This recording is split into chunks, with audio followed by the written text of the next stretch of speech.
El Colegio de México y el Seminario de Estudios Críticos en Geopolítica presentan Geopolítica y Sociedad con Gilberto Conde.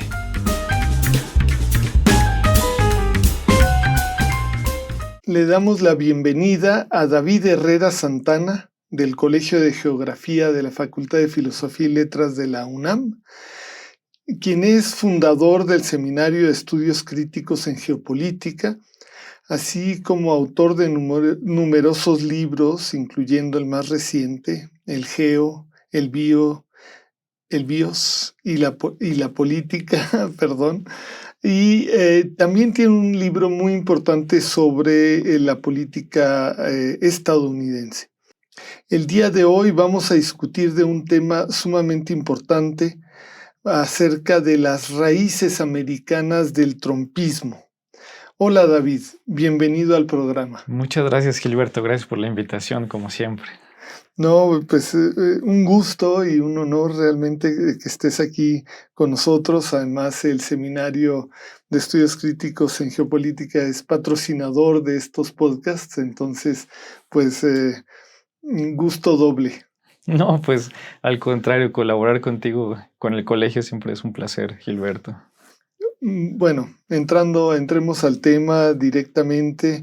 Numerosas personas, intelectuales, políticos, gente de los movimientos sociales y de izquierda, han calificado de fascista a Trump y a los grupos que lo apoyan. En una presentación que hiciste hace relativamente poco, afirmabas que te parece impreciso ese adjetivo porque en realidad el trumpismo tiene genealogías estadounidenses. Y agregabas que esas raíces no son mucho mejores que las hipotéticas raíces europeas del fascismo. ¿Podrías decirnos cuáles son esas genealogías estadounidenses del trumpismo? Sí, Gilberto, bueno, pues tienes razón. Yo considero que catalogar al trumpismo como fascista es cuando menos limitado, ¿no? Porque aunque creo que sí tiene algunas raíces fascistas, efectivamente me parece que en la misma historia de la derecha conservadora estadounidense podemos encontrar ahí algunos elementos importantes, ¿no? O sea, yo pensaría, por ejemplo, en el extremismo político que caracteriza al pensamiento estadounidense desde un inicio, ¿no? Lo que en algún momento dio en llamarse monismo político, ¿no? Porque reduce justo a un solo espectro a la derecha, ¿no? El pensamiento político. Pensaría, por ejemplo, también en el populismo estadounidense, que no es el populismo que conocemos en otros lados, ¿no? Este tiene que ver con movimientos de élite, pero que supuestamente van, ¿no? a representar al pueblo, a la sociedad, ¿no? Como una masa ingente, pero que encuentran en esta élite, ¿no? Como su protectora. Pensaría justamente en el libertarismo plutocrático, que hoy también está muy, muy de moda, ¿no? Digamos en América Latina, con varios movimientos, pero este libertarismo justo de las plutocracias estadounidenses, ¿no? Que es antiestatista, ¿no? Que es de libre mercado, etcétera. Pensaría en el neoconservadurismo que conocimos con Reagan y con Bush, ¿no? Bush segundo, radicalizado, ¿no? Ese neoconservadurismo, me parece que ahí encontramos una raíz importante y evidentemente muchos movimientos de base ultraconservadora que hemos visto en los Estados Unidos a lo largo de la historia, ¿no? O sea, el Ku Klux Klan, por ejemplo, la John Birch Society, o sea, este tipo de movimientos que el Tea Party, ¿no? Que llega hace algunos años, que son de base ultraconservadora y que también me parece que encuentran en el trumpismo este espacio de convergencia, ¿no? Entre las múltiples derechas en Estados Unidos. Más allá del fascismo global, ¿no? Estos son raíces específicamente estadounidenses.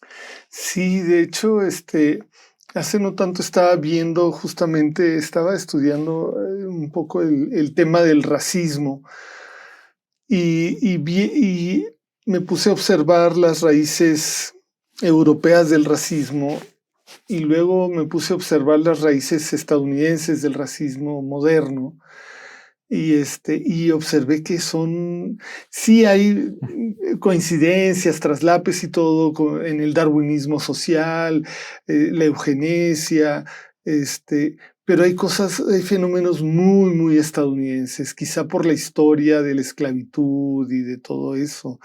Y ¿sientes que eso se filtra, se refleja en estas corrientes que conforman el conservadurismo que está detrás del trumpismo?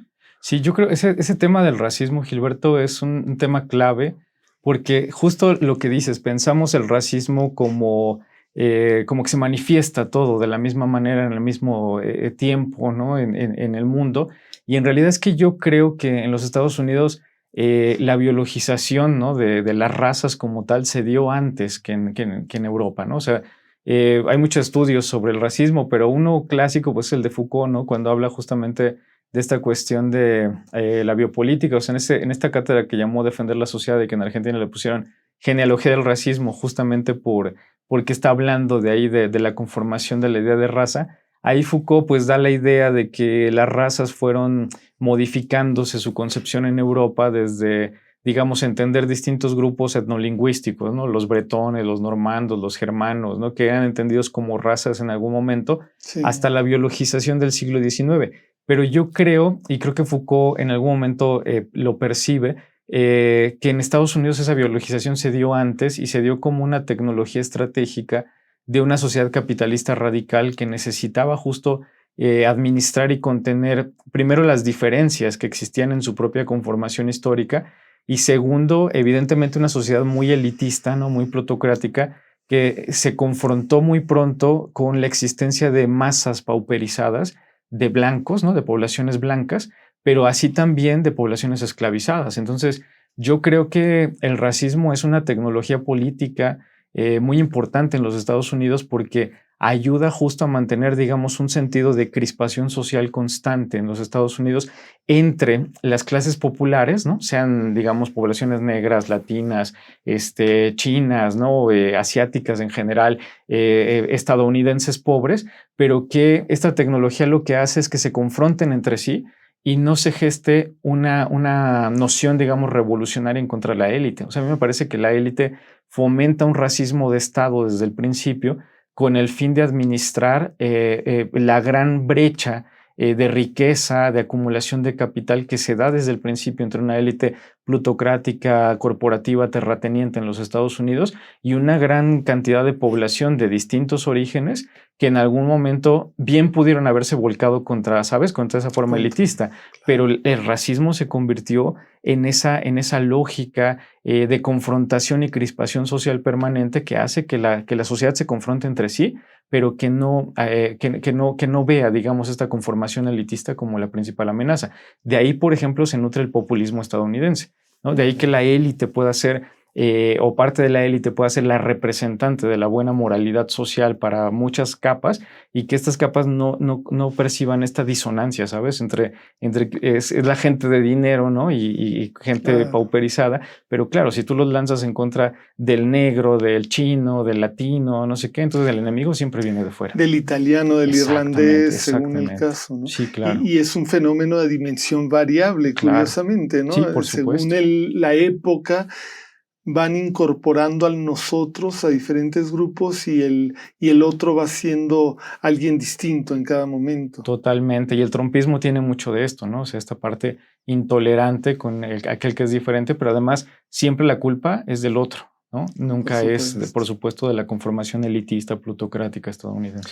Ahora he estado observando, dentro de estas corrientes hay algunos que, en mi opinión al menos, son profundamente racistas, pero alegan no serlo. Dicen, es que ya no hay racismo, es que no hay racismo en Estados Unidos, es una invención de la izquierda lunática, no sé qué diría Trump, ¿verdad? Y en realidad nos importa un comino si sean negros o blancos.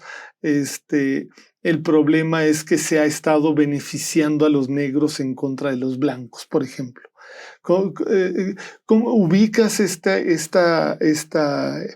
hilo dentro del conservadurismo trumpista? ¿Cómo lo catalogas? ¿Cómo lo reflexionas? Con una invención de la propia derecha que desafortunadamente ha impactado en muchos discursos, por ejemplo, de personas que se reivindican como de izquierda, ¿no? O progresistas, cuando menos.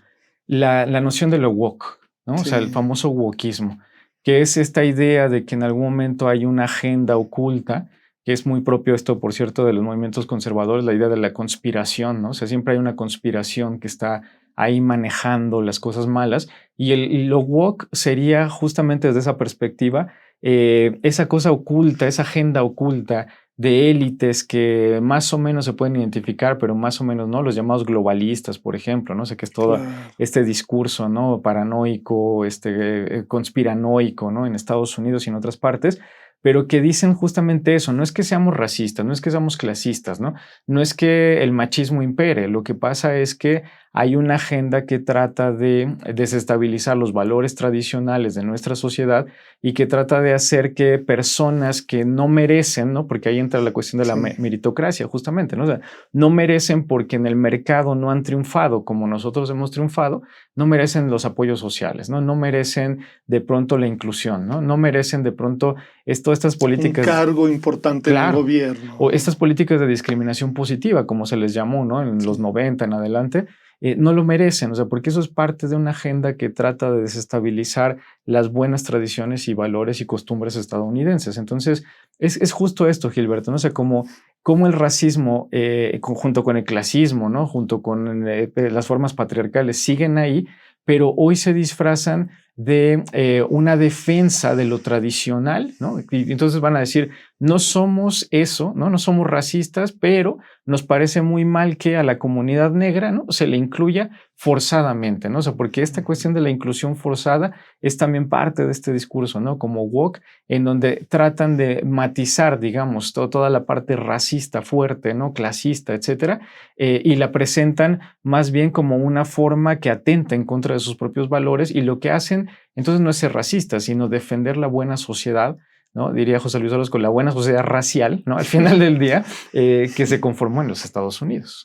claro, porque al final lo que están al defender los valores tradicionales de nuestra sociedad es valores raciales, Claro. racializantes, de una sociedad que le impide de maneras múltiples, incluyendo por supuesto la de clase, a los sectores más desfavorecidos, más populares, particularmente negros, latinos, etcétera, de mujeres, les impiden escalar, ¿no? Oye, pues qué interesante, David, muchas gracias. Eh, ahora quiero girar a otro tema. Bueno, pareciera normal, ¿verdad? Que el trumpismo tenga raíces estadounidenses, ¿no? A priori, pues es lógico. Mm, Aunque no pensemos generalmente en ellas, tú ya nos hiciste aquí una lista muy interesante que, bueno, si hubiera tiempo habría que profundizar en cada una, pero ¿por qué no? Luego hacemos otro Yo programita. encantado, Gilberto. Y a propósito al público, denle like a esto si se puede y compártanlo con sus amigos y amigas y amigues. Pero bueno, eh, con todo, desde por lo menos la primera administración Trump, observamos gente ligada a Trump, en particular su asesor y compañero Steve Bannon, dedicarse a visitar y entablar relaciones muy estrechas contra la ultraderecha europea. Eh, Otro colaborador cercano muy famoso, ¿verdad? Elon Musk, el magnate reconocido de la tecno-oligarquía, se dedicó a visitar, bueno, no solamente saludó con un saludo nazi Claro, en dos claro. ocasiones, justo después de la toma de posesión de Trump, sino que además fue a Europa e invitó a la gente a apoyar a un partido de ultraderecha alemán. Y no solamente él, también J.D. Vance, el vicepresidente de Trump, también llamó a votar por ese partido de ultraderecha en Alemania, justo en Alemania, ¿verdad? Que híjole. Pero bueno, Podemos decir que el trumpismo, bueno, de hecho ya lo dijiste, pero también tiene genealogías de carácter global. ¿Cuáles serían esas genealogías más allá de Estados Unidos? Sí, Gilberto, justamente, o sea, yo creo que primero, o sea, la derecha es, digamos, una serie de procesos y fenómenos globales, ¿no? O sea, así tendremos que entenderla. Claro, con expresiones localizadas, ¿no? En cada caso, en el caso estadounidense, el trumpismo y otras derechas que no necesariamente están de acuerdo con el trumpismo, pero, o sea, partiendo de ahí, podemos entender que se comunican, ¿no? Y que de hecho hay proyectos, ¿no?, conjuntos que tienen que ver con cómo las políticas y los gobiernos de derecha se tienen que ir consolidando en las distintas regiones. Entonces, si partimos de ahí, sí, en esa comunicación, por supuesto, yo observo genealogías globales del trumpismo. Una es el propio fascismo, digamos, ¿no? O sea, que me parece que no es de gratis los saludos Claro. fascistas, ¿no? Nazis, ¿no? De Mosca, aunque después se ha dicho que no, que se confundió, no sé qué. Pero bueno, dos veces ya no es confusión, ¿no? Pero más allá de eso, encontramos las llamadas nuevas derechas europeas, ¿no? O sea, aquellas Sí, que surgen justamente después de aquella, digamos, gran revolución mundial, como la llamó Wallerstein, ¿no? De la década de los 60, la del 68. O claro. sea, Wallerstein dice, bueno, ahí ocurrió una revolución mundial que fracasó, dice Wallerstein, ¿no? O sea, porque pues viene toda la forma represiva, ¿no? O sea, toda esta cuestión seguritaria que conocemos a partir de ahí. Pero ahí creo que las derechas europeas viran a una cuestión bien interesante, ¿no? O sea, de Alain de Benoit viene esta idea de que, y que por cierto me llama mucho la atención porque esta actriz Marta Higareda, ¿no? Vi ahora que que tuvo una pequeña cápsula donde habla de Gramsci, ¿no? Y habla de Qué, Gramsci qué cosas, evidentemente en ¿no? una cuestión diciendo que Gramsci lo que buscaba era como infiltrar la buena sociedad, ¿no? Y ir ganando. O sea, esto que Gramsci llama guerra de posiciones, pero que lo pinta como una conspiración, ¿no? O sea, y esa misma lógica de la conspiración de la izquierda que estaba ganando a la sociedad y no sé qué, es lo que a finales de los 60 y en los 70, de Benoit y otras personas de la nueva derecha europea empiezan a teorizar diciendo la izquierda ganó los corazones y la mente de la sociedad, ¿no? O sea, aunque nosotros hayamos ganado el aparato político, seguritario, no sé qué, lo que dice de Benoit es que culturalmente la izquierda llevaba una vanguardia. Y entonces de ahí se empieza a proponer algo bien interesante, ¿no? O sea, que podamos decir, yo me atrevo a llamarlo como un gramscianismo bastardo, ¿no? O sea, porque es una lógica de construcción de hegemonía cultural desde la derecha, ¿no? Entonces, esta derecha es novedosa porque normalmente las derechas se presentaban, o algunas de ellas todavía se presentan, con un fuerte antiintelectualismo. Pero hoy, ¿no? Estas derechas piensan y estas derechas reflexionan y filosofan, ¿no? Y entonces están estratégicamente pensando cómo construir esta hegemonía cultural y me parece que es algo que, aunque el trumpismo tiene un poco de todo, tiene un poco de antiintelectualismo o bastante, Sí, pero también tiene esta lógica de construcción de sentidos comunes dentro de la sociedad. O sea, un fenómeno bien importante en los Estados Unidos es cómo muchos sectores de la llamada clase obrera que pudieron en algún momento ser la base del Partido Demócrata, hoy están abiertamente con el Partido Republicano, ¿no? O sea, hay, digamos, una contradicción abierta, o sea, trabajadoras y trabajadores pauperizados, ¿no? Por políticas plutocráticas, neoliberales, etcétera, que votan al republicanismo, pero no solo al republicanismo, ¿no? A lo más derechoso del republicanismo, que es el trumpismo. Entonces, sí. eso lo podemos explicar por muchos factores, creo, pero uno de ellos es cómo se han ido construyendo sentidos comunes dentro de movimientos de base popular que tienen que ver con toda esta teorización de las nuevas derechas europeas, ir ganando en el terreno cultural, ¿no? Ir construyendo sentidos comunes en el terreno cultural. Y lo otro, por ejemplo, está el giro girardiano, ¿no? René Girard, personajes como Peter Thiel, ¿no? No solamente como Elon Musk, sino Thiel, Que que es es, amigo de Musk por de muchos supuesto, años, de la ¿no? mafia de De PayPal, la ¿no? mafia de Justamente. PayPal. Y Sí. entonces, este Peter Thiel, que además es filósofo, ¿no? Es abogado, es filósofo, es inversor, ¿no? De alto riesgo, ¿no? En estos fondos de inversión, etcétera. Está en la oligarquía, ¿no? O sea, es un personaje. Y tiene una compañía completamente, ¿cómo se diría? bueno, usaré un adjetivo más fácil de recordar, espantosa, esta Palantir que exactamente. busca controlarnos a todos en el Claro. planeta, quiere vigilar como un gran hermano a todo el planeta, es alucinante. Perdona que No, te no, haya no, pero tienes interrumpido. razón, o sea, y trabaja con la CIA y trabaja con el Departamento de Defensa, ¿no? O sea, y además es financiador de J.D. Vance, ¿no? O sea, J.D. Vance, en realidad ha ido construyendo carrera política en mucha gracias a la financiación de De Peter Thiel. Thiel, ¿no?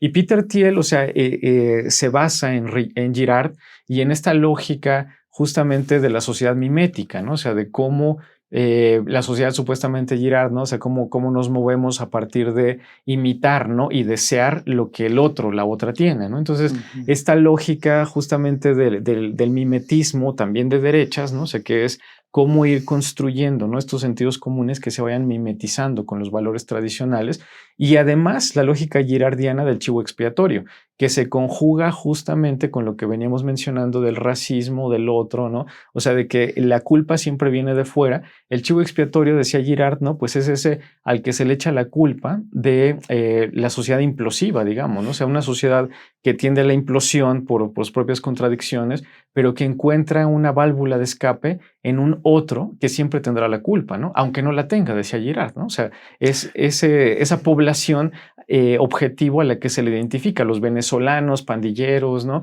Los salvadoreños, los mexicanos, ¿no? Los chinos, etcétera, etcétera, o sea, un gran etcétera, que en realidad sí lo Los vemos, musulmanes, los los árabes, musulmanes, ¿no? O sea, que hace un siglo eran los judíos claro, en del Europa. antisemitismo, ¿no? A lo antimusulmán, por ejemplo. O sea, como te digo, yo sé que lo semita tiene muchas raíces, ¿no? Pero en Sí, esta sí.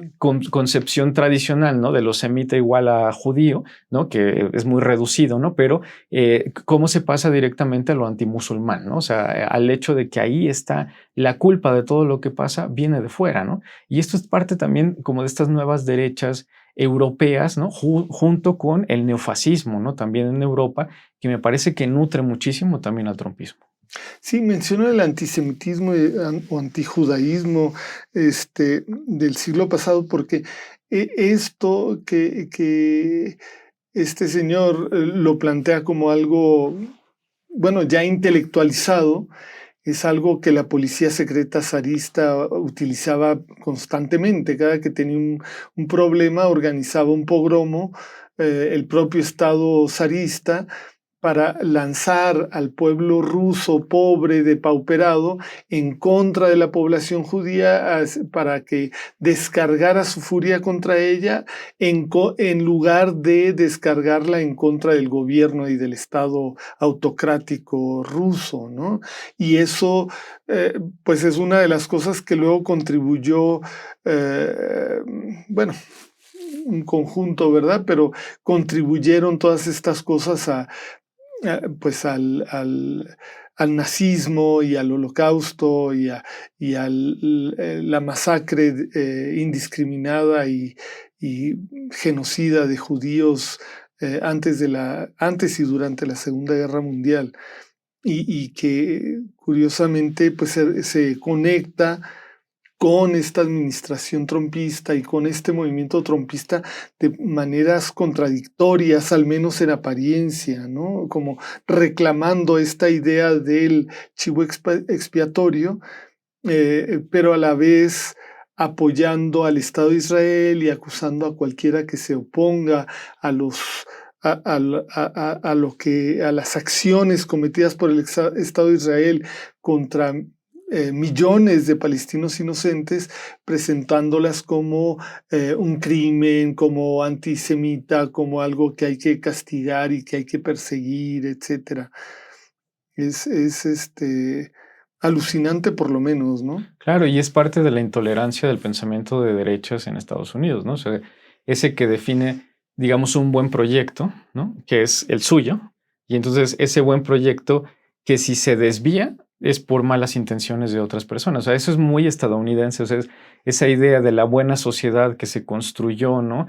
que saca lo mejor de lo peor europeo, ¿no? O sea, porque es en esta idea de la huida, ¿no? Religiosa, de este éxodo, de los perseguidos, puritanos, etcétera, ¿no? Que se conforma toda una forma ideológica en la cual lo que se está fundando justamente es un nuevo Israel en los Estados Unidos, ¿no? O sea, como un pueblo elegido. Y ese nuevo Israel que es intolerante, tiene que ser intolerante frente a la maldad de la cual está huyendo. Entonces, fíjate, ahí hay una raíz muy profunda en la fundación de los Estados Unidos, que es una intolerancia nativista, ¿no? Pero es una intolerancia que se nutre de la idea de que vinieron huyendo del mal y que no pueden tolerar ese mal. Ahora, ese mal es la cuestión interesante, ¿no? Son ellos los únicos que pueden decir qué es lo malvado. Lo definen ellos. Exactamente. Y la maldad tiene muchas formas en realidad, o sea, porque es muy estratégica. No se identifica con un grupo ya definido de ahora en adelante, ¿no? Sino que en realidad los atentados en contra del buen proyecto pueden ser muchos, ¿no? Y pueden venir de muchas otras partes, ¿no? Yo recuerdo este libro que sacó este historiador Robert Kaplan, que es historiador ultraconservador, etcétera, que hablaba justamente de esta idea de que los Estados Unidos eran la nueva Troya, ¿no? En tiempos de Bush Jr. Entonces decía, nosotros somos Troya porque somos progresistas, somos el foco, ¿no? de luz de la humanidad, y todos los demás nos tienen envidia, ¿no? Entonces decía Kaplan ahí que regresaba la política de los guerreros, es decir, cómo todos los que les tenían envidia venían entonces desde los atentados del 11 de septiembre en adelante a tratar de desestructurar el buen proyecto, la buena democracia, etcétera. Pero eso mismo lo pudimos haber encontrado en la Guerra Fría, en el comunismo tratando de destruirlo, ¿no? O eso mismo lo pudimos haber encontrado en el siglo XIX, el monarquismo, ¿no? O sea, europeo, etcétera, que trataba de desestructurarlos. O lo podemos encontrar hoy, los musulmanes, los latinos, o sea, ¿sabes? O sea, como esa idea constante de que siempre hay una amenaza en contra del buen proyecto y la buena sociedad. Una búsqueda constante de enemigos medio inventados, porque muchas veces son enemigos que no lo eran, ¿no? Que no lo eran hacía un año, un día, de un día para otro, el telegrama, el famoso telegrama de Kennan, definió a la Unión Soviética como enemigo cuando que el día anterior era amigo, ¿no? Y cuando desaparece la Unión Soviética, recatalogan a las organizaciones armadas musulmanas islamistas que apoyaron a Estados Unidos en la guerra contra la Unión Soviética en Afganistán, las recatalogan como el enemigo y así sucesivamente. Hay una reinvención de enemigos constantemente por parte de Estados Unidos.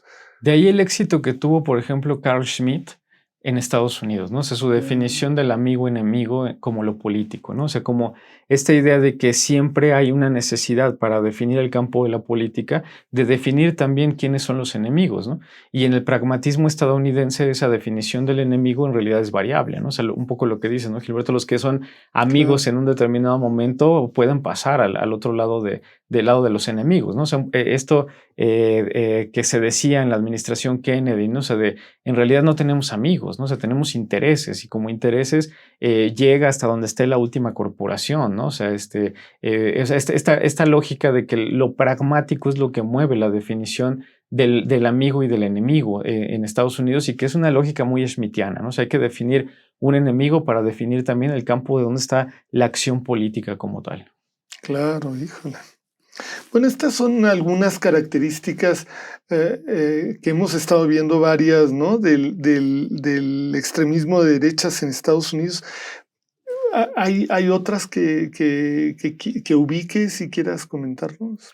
Sí, yo pensaría, por ejemplo, esto que te mencionaba del monismo político, ¿no? O sea, que es un pensamiento cerrado, ¿no? Intolerante, un pensamiento que define solamente una visión del mundo, ¿no? Y que es intolerante con toda otra visión, ¿no? O sea, esta lógica en que los Estados Unidos se fue forjando justamente la idea de que hay un proyecto único, un proyecto bueno y que todo lo que se salga de ahí en realidad es una desviación no tolerable, ¿no? Y es algo muy estadounidense, o sea, en Estados Unidos yo siempre he pensado que existe la derecha, ¿no? La más derecha y la ultraderecha, ¿no? O sea, esto que llaman de pronto el liberalismo estadounidense, pues en realidad es un liberalismo muy conservador, ¿no? Muy de derechas. Louis Hartz y otros autores decían, bueno, es que no podía surgir una tradición verdaderamente liberal en los Estados Unidos porque quienes forjaron verdaderamente el pensamiento político estadounidense, pues fueron las élites, ¿no? O sea, y no hubo una ruptura revolucionaria en Estados Unidos que pudiera de pronto, digamos, desviar, ¿no? El proyecto, la mirada hacia otro lado. Entonces, esto es lo que lleva justamente a esta formación de este monismo intolerante, ¿no? Un moralismo cristiano también que está ahí, Gilberto, ¿no? Sí, O sea, muy presente, ¿no? muy fuerte, muy presente, y yo creo que cada vez más, ¿no? O sea, ese moralismo cristiano que es parte del monismo, ¿no? O sea, que define lo bueno, lo malo, ¿no? Que define lo tolerable y lo no Y tolerable. muy hipócrita, ¿no? Porque, o sea, es un moralismo que tiene como cabeza de proa a Trump. Claro, O sea, un tipo al que le importa un comino cualquier moralismo y cualquier ética, aparentemente, ¿no? sí. Y cómo reconcilian eso, ¿no? Sí, yo creo, esa es una cuestión justamente, digamos, de muchas tecnologías y muchos mecanismos que se han empleado históricamente, porque en realidad, si vemos el comportamiento de las élites en los Estados Unidos, la mayoría de las veces es escandaloso en cuestión, o sea, si lo comparamos con el moralismo cristiano que defienden, ¿no? Pero al mismo tiempo es que son movimientos de élite que se presentan, digamos, como representantes verdaderos y legítimos de la defensa de la tradición, ¿no? O sea, recordar un poco a Bush, ¿no? Bush Jr., que pues también no tiene un historial muy limpio, digamos, de vida, pero él hace todo este ritualismo evangélico, ¿no? Del Sí. renacer, ¿no? O sea, de volver de morir, de nacer y de nacer con los nuevos valores. Digamos, en Trump no encontramos este ritualismo, pero sí encontramos en cómo se convierte, ¿no? De ese playboy, ¿no? De ese magnate junior, con excesos, etcétera, que le representa toda su vida, a el defensor de las clases populares en Estados Unidos, ¿no? En contra, Entre comillas, sí, por supuesto, ¿no? Entre comillas, pero cómo se presenta él mismo como el dirigente de un movimiento que va en favor de lo verdaderamente americano, ¿no? O sea, el famoso Make America Great Again tiene que ver, ¿no? Este movimiento MAGA tiene que ver mucho con la idea de que, bueno, pues él pudo haber sido lo que fue, ¿no? Y ahí está, y ahí están los escándalos y las demandas y el ser el primer presidente convicto como tal, etcétera, ¿no? Pero cómo digamos, al purificarse en términos del terreno de lo político, cómo adquiere la potestad populista de representar justamente a las clases más desfavorecidas en contra de esos proyectos conspiranoicos llamados globalistas, no sé qué, que de pronto entonces afectaron a las mismas clases populares. Y me parece que ahí, ¿no? La lógica de que trata de volver a la tradición, ¿no? Es como el punto fuerte que lo une a ese moralismo cristiano que teóricamente, ¿no? Es incompatible con él, ¿no? O sea, claro. porque en realidad él ya, digamos, en su etapa madura, está defendiendo el proyecto estadounidense como tal. Y si lo vemos en términos generales, Trump es parte del proyecto estadounidense, ¿no? O sea, es parte, digamos, de esto que Wright Mills llamaba, ¿no? Justo la élite del poder, ¿no? O sea, que Wright Mills decía, pues lo vemos todos los días en la tele, ¿no? En las pasarelas, etcétera. Trump es parte de ese americanismo, ¿no? Profundo y ahora, digamos, purificado, ¿no? En términos de cómo se presenta como un movimiento populista defensor, pues, de los intereses más tradicionales en Estados Unidos. Sí. Wow. Bueno, hablando de esta cuestión del supuesto apoyo de Trump a las clases populares, esto me hace pensar en cómo también las ataca, ¿no? Entonces, bueno, hay un movimiento doble y contradictorio aquí, pues interesante académicamente, ¿verdad? No sé qué tan interesante para la gente de carne y hueso, pero estamos viendo que por un lado está diciendo hay que bajar los impuestos, hay que mantenerlos bajos, no volverlos a subir y aún más quitar algunos impuestos, como por ejemplo los impuestos a las propinas. Algunas de esas cosas suenan pues como no solo lógicas, sino esenciales. Este, pero regresa con nuevos impuestos que van a afectar sobre todo a los más pobres en Estados Unidos, como con los aranceles. Los aranceles son impuestos. Creo que se ha hecho poco énfasis en los medios de comunicación acerca de este aspecto de los aranceles, que en realidad son impuestos y que son impuestos que terminan afectando a los más pobres generalmente. Pero bueno, no quiero desviarme, esta desviación es más bien para preguntarte algo que tiene que ver indirectamente o directamente con esto, porque mientras se le bajan los impuestos a todos y se suben los impuestos por medio de los aranceles a la gente más pobre y a las clases medias, en realidad los que se van a beneficiar de los impuestos más bajos son las élites. Y esto nos habla de que hay diferencias claras entre los movimientos de base popular y los más elitistas. Pero estos dos partes seguramente por medio de Trump comparten elementos y también tienen contradicciones como lo que acabo de decir, ¿no? ¿Cómo ves esto? Sí, primero, o sea que es algo muy característico de una sociedad capitalista radical como la estadounidense. Es decir, si lo vemos históricamente, pues estas contradicciones siempre han estado presentes, ¿no? Una sociedad tan elitista como esa no puede más que procurar el beneficio de la élite, ¿no? Claro, hay construcción de hegemonía, ¿no? O sea, hay momentos en que evidentemente las clases subalternas no tienen que ser contempladas, ¿no? O sea, tenemos momentos importantes como el New Deal, ¿no? O sea, que el New Deal no deja de ser, digamos, un movimiento de élite, de un Estado que planifica, que programa, etcétera, pero que va incorporando progresivamente de una u otra forma, digamos, a las clases trabajadoras, ¿no? Y que les va permitiendo, pues, el desarrollo de ciertas formas de vida, etcétera, ¿no? O sea, pero siempre vamos a encontrar esta tensión permanente entre un Estado que se caracteriza por la formación de una sociedad y una élite capitalista y una serie de, digamos, de capas sociales que se ven perjudicadas, ¿no? Por las decisiones de esta capa plutocrática. Yo creo que ahí encontramos justamente estos complejos mecanismos como el racismo del que estábamos hablando, que permiten gestionar las tensiones de clase, ¿no? O sea, a mí me parece que el trumpismo no es un movimiento único, sino un espacio de convergencia entre distintos movimientos de derecha y de ultraderecha, etcétera, entre los cuales entran movimientos de base, ¿no? Y yo creo que, por ejemplo, el populismo estadounidense es una estrategia de contención de estas contradicciones, ¿no? O sea, es decir, cómo presentar algo que en el fondo no va a ser benéfico para capas empobrecidas, pero que se les presenta justamente con toda esta retórica, con toda esta forma ideológica en la cual la élite o parte de la élite lo que está haciendo es defenderlas, ¿no?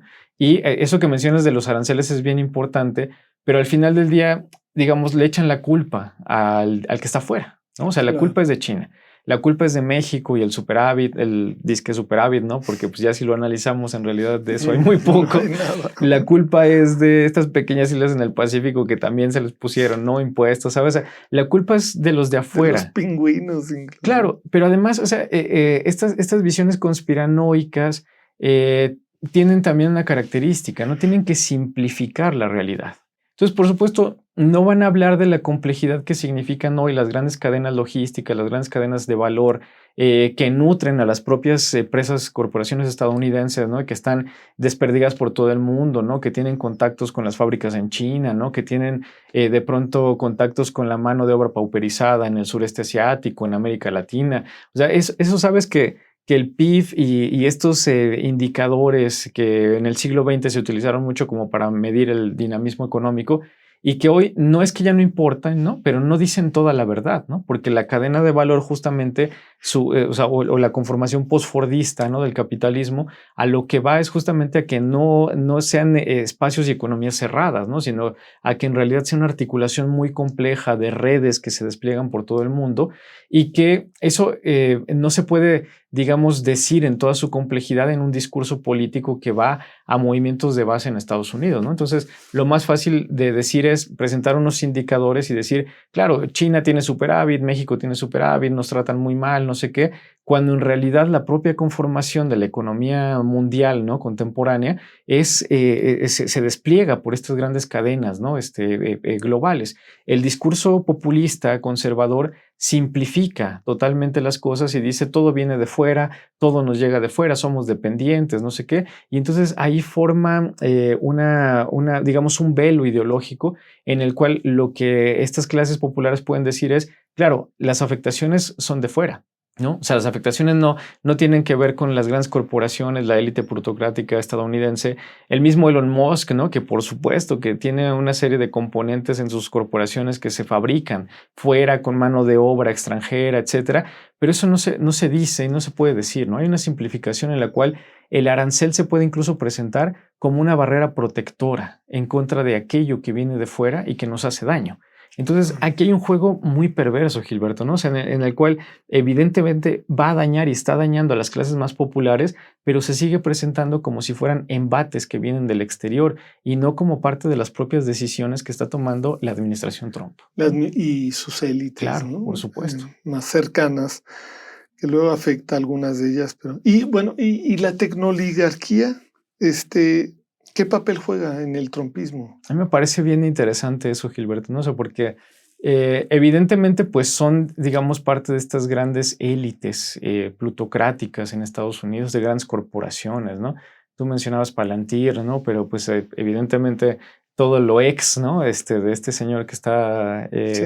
verdaderamente obsesionado con lo ex. Y que fíjate que eso viene de John Locke, ¿no? Que es uno de los grandes padres del liberalismo, o sea, inglés, pero que es uno de los grandes padres del liberalismo estadounidense, que lo adoptan por muchas razones, ¿no? O sea, la idea de la república, pero la idea también del contrato pragmático, ¿no? O sea, cuando decía Locke, bueno, sí, hay una sociedad contractual, pero en el momento en que no nos convenga, pues en ese momento nos despedimos y todo. Y eso, ¿sabes? Es muy mercantil en realidad. Pero de Locke también viene esta lógica de la X, ¿no? O sea, que es un valor que puede asignarse, digamos, pragmáticamente, ¿no? Es algo que no tiene una forma definida y, digamos, es parte de una sociedad capitalista radical como la estadounidense, que no puede alcanzar una forma definida porque en realidad el capitalismo es dinámico, es conflictivo, es competitivo, Claro. ¿no? Entonces yo creo que mucho de la obsesión de este señor en realidad tiene una raíz, digamos, más profunda. Pero bueno, o sea, volviendo a esta cuestión, o sea, es parte justo de esta élite plutocrática que, sin embargo, tiene una obsesión con la cuestión, obviamente, tecnológica, no nada más porque de ahí vivan, ¿no? O sea, son grandes corporaciones tecnológicas, ¿no?, de innovación, etcétera, sino también porque es todo un sentido filosófico de gestión de la vida, ¿no? O sea, cómo se puede llegar al perfeccionamiento de la administración de la vida, ¿no? Entonces, toda esta cuestión de que en Estados Unidos viene desde el siglo XX, ¿no? O sea, la managerial society, ¿no? La sociedad administrativa, toda esta cuestión de los sistemas, de la cibernética, ¿no? De la sociocibernética, que tenía como fin el perfeccionamiento de la gestión, de la buena gestión de la sociedad, el evitar la entropía, ¿no? Es el evitar el caos, el evitar la desestructuración social, ¿no? O sea, ahí, pues podemos irnos hasta Parsons, ¿no? Y todo el funcionalismo, etcétera. Pero esta cuestión que llega hasta nuestros días en la idea de que la mejor manera de gestionar el conflicto es la tecnología. Entonces plantean, digamos, una utopía tecnocéntrica en la cual los algoritmos, las tecnologías biométricas de vigilancia, de prospección, etcétera, son las encargadas de discernir lo bueno de lo malo, ¿no? O sea, de ver qué es lo que le conviene a este buen proyecto y qué no le conviene. Entonces, evidentemente Palantir pues está ahí en el centro, Claro. ¿no? Junto con otras corporaciones, pero podemos hablar de Facebook, ¿no? O sea, de esto que utilizamos muy, pues como irreflexivamente, ¿no? Pero que todos los días nutrimos de nuestros datos, de nuestra información, Sí, etcétera, ¿no? curiosamente se hacen llamar libertarios, pero en realidad nos están llevando a una dictadura mediante la tecnología, que pareciera que pueden alcanzar grados de control que nunca habían soñado ni los peores autócratas, ¿no? Claro, pero lo presentan justo como un reino de la libertad, Gilberto, porque la definición de digamos, la filtración de lo bueno de lo malo, lo que dicen es, ya no la hace alguien arbitrariamente, ¿no? La hace una tecnología perfeccionada ahora mediante inteligencia artificial, que es la que te va a decir verdaderamente qué es lo bueno y qué es lo malo. Entonces, esta gran gestión, ¿no?, de conglomerados enormes de población, en los cuales entonces nos encontramos a la idea de que los algoritmos son tan perfectos que son los que pueden identificar las amenazas, la gente que tiene buenas intenciones o no. Y entonces, es justamente esta utopía tecnocéntrica, ¿no? La idea de que cada vez menos van a depender de la decisión de personas y cada vez más van a depender de estas tecnologías. Claro, esto también con un eje de clase bien identificado, ¿no? Claro. Porque las clases, digamos, pauperizadas, las clases racializadas, etcétera, se enfrentan a estas tecnologías masivas, ¿no?, de vigilancia y donde el algoritmo dice y no sé qué. Pero cada vez más también observamos estos mecanismos, ¿no?, de élites en donde es muy personalizada la atención, digamos, ¿no? O sea, todas estas visas de lujo, ¿no?, de la élite mexicana, por ejemplo, que tienen para entrar a los Estados Unidos, el famoso Global Entry, ¿no?, y otras de estas, que en realidad es otro tipo de trato, ¿no? O sea, es muy personalizado. Entonces, Shoshana Zuboff decía por ahí algo bien interesante, ¿no? Dice, para las masas, lo que hay son tecnologías de vigilancia masiva, ¿no?, donde el algoritmo dice sí o no, o sea, vives o mueres. Pero para las élites tenemos también una diferenciación importante, ¿no? Claro. La personificación ahí sí, ¿no? O sea, el detalle de tomar en cuenta, ¿no?, de quién se trata, cuánto dinero tiene y cómo entra, ¿no? De cómo atraviesa una frontera, cómo cruza una calle, ¿no? Qué trato se le da en ciertos espacios, etcétera, etcétera. Como toda potencia imperialista, en Estados Unidos se formulan grandes cuestionamientos geopolíticos.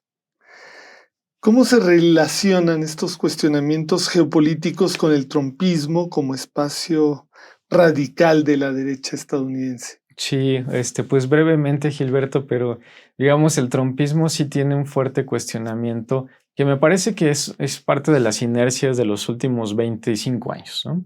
O sea, la idea de que Estados Unidos estaba perdiendo o está perdiendo preeminencia en el sistema mundial y que entonces se necesitan ajustes profundos de pronto para poder, digamos, volver a levantar, ¿no?, a la gran potencia, si es que eso se puede, pero es parte de la utopía, pues, estadounidense, ¿no? El famoso nuevo siglo americano, o Claro, sea, sí, toda esta claro. cuestión que sigue estando presente en muchos sentidos, pero que me Ajá, parece que la administración Trump, digamos, radicaliza la manera en cómo trata de profundizar ciertos cambios a nivel mundial que les sean supuestamente favorables, ¿no? Lo primero que me parece es que profundiza en esto que se llama unilateralismo operacional o unilateralismo en la acción, que viene de la jerga militar, obviamente, y que tenía esta idea de quitarse todos los constreñimientos institucionales, legales y políticos que tenían Estados Unidos como consecuencia de la Guerra Fría, ¿no? Y que había hecho, tú sabes muy bien, ¿no?, alianzas, pactos, formales y no formales, ¿no?, en Medio Oriente, claro. en el sureste asiático, en América Latina, obviamente en Europa, la OTAN, etcétera, ¿no? Pero cómo todo eso empieza a ser concebido a principios de este siglo como un constreñimiento que evita que los Estados Unidos se desplieguen con toda su potencialidad. Entonces vemos desde la administración Bush, la segunda, el segundo Bush y el neoconservadurismo, la idea de que Estados Unidos tenía que liberarse, ¿no?, de todos esos constreñimientos. Yo creo que eso lo encontramos con Trump, pero radicalizado, ¿no? O sea, incluso alianzas tradicionales como la OTAN, ¿no?, están diciendo, bueno, aquí que cada quien haga lo que sea, pero no nos vuelvan a pedir más, ¿no?, pongan ustedes más dinero, etcétera, ¿no? Encontramos también esta lógica en la cual la redefinición del orden geopolítico se da de una manera más violenta, ¿no? Porque Trump, bueno, no Trump, ¿no?, sino todo este grupo, ¿no?, que está ahí, plantea ya no nada más los acuerdos, las presiones diplomáticas tradicionales, sino abiertamente la confrontación, ¿no?, con aliados y con no aliados para cambiar los términos de negociación, para cambiar los términos diplomáticos, pero incluso cuestionando las fronteras establecidas, ¿no?, que es algo que evidentemente no podemos decir Estados Unidos nunca lo ha hecho, ¿no? Claro que lo ha hecho, pero él lo hace con una virulencia inusitada, ¿no? O sea, pero creo que también es parte de esta estrategia de reposicionamiento, ¿no? Y lo último que sería, bueno, dentro de muchas otras cosas, pero que ya no tenemos tiempo, pero que es cómo se confrontan, ¿no? O sea, esta idea de confrontación entre grandes potencias. Y esta lógica Pues yo no sé si muy atinada, en realidad creo que estamos viendo que no es tan atinada, pero a futuro ya veremos más a profundidad de tratar de no depender del resto, ¿no? O sea, como esta lógica que ya en la Segunda Guerra Mundial y en otros momentos habíamos visto de autarquía, ¿no? De buscar la forma autárquica estadounidense, lo cual es muy complicado hoy. Pero esto que tú has mencionado en otras ocasiones, la reindustrialización de los Estados Unidos, ¿no? O sea, el volver a traer los componentes estratégicos de Estados Unidos, no sé qué, que incluso entra en confrontación directa con las grandes corporaciones, con el mismo Musk, por ejemplo, ¿no? O sea, con el mismo Thiel y estas personas que en realidad no les conviene de pronto desestructurar, ¿no? Digamos, las grandes cadenas como se encuentran hoy armadas, ¿no? Pero que hay ahí también me parece una búsqueda radical, ¿no? O si tú quieres desesperada, de reposicionamiento de los Estados Unidos, ¿no? O sea, el mover profundamente las raíces del propio comercio mundial y volver a intentar a centrar a los Estados Unidos dentro de ese comercio. Algo que parece muy osado y la verdad algo que parece que no está funcionando de la manera que quisieran, exacto, pero creo que eso es parte de esos cuestionamientos geopolíticos. Sí, bueno, este tema da para para un programa por sí solo. Yo creo que vamos a programarlo para la segunda mitad del año, si nos permites. No, con gusto, Gilberto. Siempre es un gusto platicar contigo. Muchísimas gracias, David. Creo que este es un programa, este episodio el tema es fundamental y creo que el resultado es muy, muy, muy provocador, muy sugerente y pues muchísimas gracias. Gracias, Gilberto. Esta es una producción de la Coordinación de Educación Digital del Colegio de México.